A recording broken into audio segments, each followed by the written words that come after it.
let's get to the NFL, though, right now. Let's do it. As you know, the Niners still have not traded Jimmy Garoppolo. Some people think that's a slight on him. Nobody wants him. Some people think that it looks bad. I don't know. The Niners don't know what they're doing. Whatever the case, whoever you blame, he hasn't been traded. And Brett Favre, of all people, came out on an interview with the 33rd Team, which is a website that features ex-players and coaches and so on and so forth. And he said that the Niners should keep Jimmy G. Here he is. No offense towards Trey Lance, but what Jimmy has done is win. And win, win, win.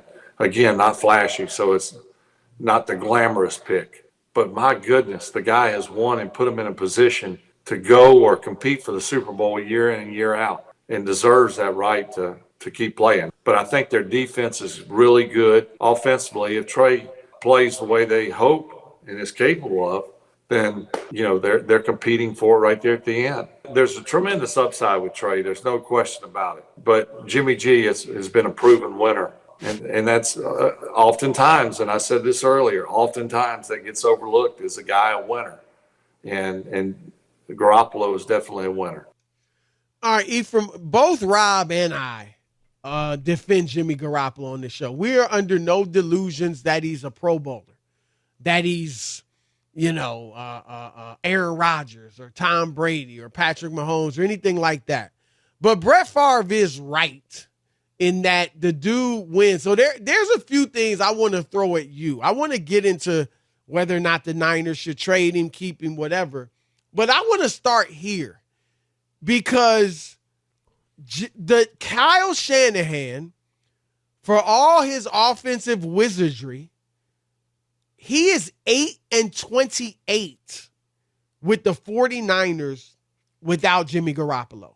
And you remember that team was 1-10 before Garoppolo got there. Mm-hmm. They promptly ran off 5 straight wins, and then the Niners gave him the best contract in the league at that point. And they are 31-14 with Jimmy G. He's only been healthy 2 years in San Francisco, like 2 full years, so to speak. Not even full years. They only played 15 games last year. But let's say he's been healthy 2 full years. Both of those, they've gotten at least to the NCAA or in an NFC championship game. One, obviously, they got to the Super Bowl. And let's face it, if Jaquiski Tartt catches that interception, he probably took the Niners to 2 Super Bowls in 3 years, 2 Super Bowls in the 2 years he was fully healthy. And here's what I want to ask you. I think it speaks to intangibles. I think it speaks to leadership. But have you ever seen, because it's not like he's great, but you can't deny that he wins.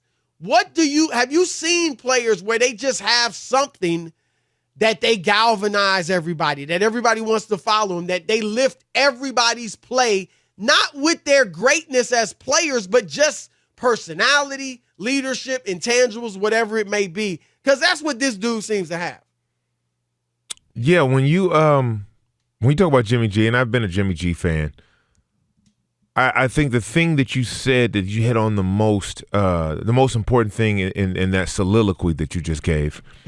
That's his way of saying, yo, that was like 3 minutes where I didn't get any airtime. So watch yourself next time.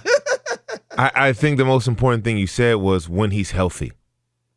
Right. And I think the 49ers are ready to move off the if with Jimmy Garoppolo because, as you said, Kyle Shanahan has not had success without him. So, therefore, you have to expect that, right? Once a player is labeled as injury-prone, that's just what it becomes. Football's a rough sport, okay? It's not like basketball. You can stand out there on the perimeter and, Oh, see, here you go. Here you go. But you get what I'm saying. The hoopers. Nah, you're right? You're right. One hit I agree. on any given play. So it's hard to really build a foundation with a guy who may or may not be available.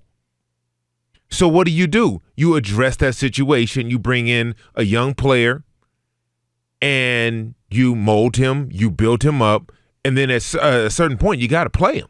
This is that certain point. Not to take anything from Jimmy G. He is a winner. But for what the 49ers want to do and how they address that issue is they're moving on to Trey Lance. Young, athletic, hasn't played a bunch of football, but has all the upside. He's only played a little bit more than we have in the last 3 years. Right. Right. They can't trade Jimmy G because very few teams out there have the cap space for a $25 million quarterback at this point in the season. Right? We're going into the regular season. No one has $25 million, just sitting on the shelf. And Cleveland could bring him in, but why would you do that? Right, that's a hat on a hat. Why would you compound 11 games? Right. Compound what's going on in the quarterback room by bringing another quarterback in there?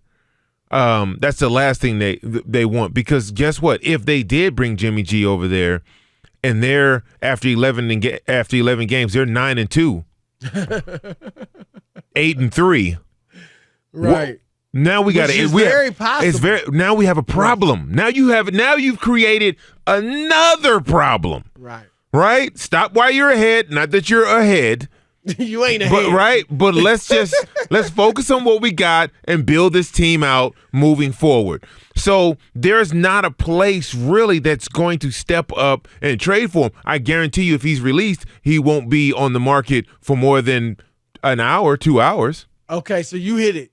If he's released, and I assume he will be, because then they don't have to pay the $25 million. Well, they got to pay $25 million if he's on. Right, if he's on. Right. If he's August 30th, roster. I think is the day. Yeah, they can get rid of him without having to pay that money. But okay, his money is not, obviously didn't keep him from signing Deebo Samuel. It's not the holdup with Nick Bosa. So his money is not stopping them from doing anything. It's just, do we want to give a backup $25 million freaking dollars? That's hard to stomach. Okay, and I get it. But here's what I'd say, and I'm not going to kill him if they release him. I get the business side of it. But why not keep him? What if Trey Lance gets hurt? Trey Lance got hurt in 2 games last year. This is a team. If Trey Lance gets hurt, do you really want to waste an entire season with a team that's capable of winning the Super Bowl? Or do you want to say, look, if Trey goes down, we got Jimmy G? Or what if Trey's just not that good? I mean, when was Mitch Trubisky drafted? Second? Yeah. When was Marcus Mariota drafted? Second? Like, when was Sam Darnold drafted? Third? Like, there's a lot of dudes that we get hyped about at the draft, right? Mm-hmm. That after a couple years, we're looking at them like scrubs. But the truth of the matter of that statement is they got an opportunity. You got to get a guy an opportunity. I'm on board with him starting. Mm-hmm. I'm with you, and I totally agree on the health. They had to get some insurance for Jimmy G. I totally agree with you. But I agree with them turning the team over to Trey. He's more physically gifted than Jimmy G. He looks, if he can put it together, he should be better than Jimmy G. And they probably just feel like, you know what, if he's pretty good this year, we got enough around them to be a great team. So I get that. I'm on board with it. My point is just that as insurance, why not keep Jimmy G around? He's not going to ruffle feathers. No. But that's a hell of a insurance policy, on top of the fact that I believe that they respect Jimmy Garoppolo enough to give him an opportunity to play somewhere. Right?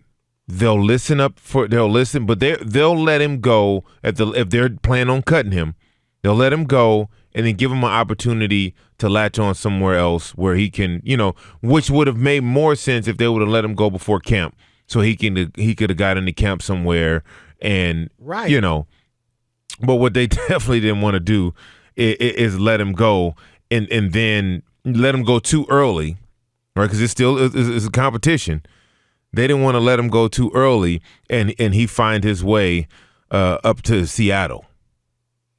You know what I mean, or something like that. So now you gotta. You don't want to do something like that. I do think that's probably a team, right? Of course. Once he becomes available, of course. Look, as much as I like him, and I went through his little resume and how he's turned him around. Period. And even the years, after his first year, when he's not playing, they're bad. The record's bad, yeah. Right? And then he steps in and they start winning. I still don't think he could go to Seattle and do much this year. Do you? I don't think they'd be very good with him.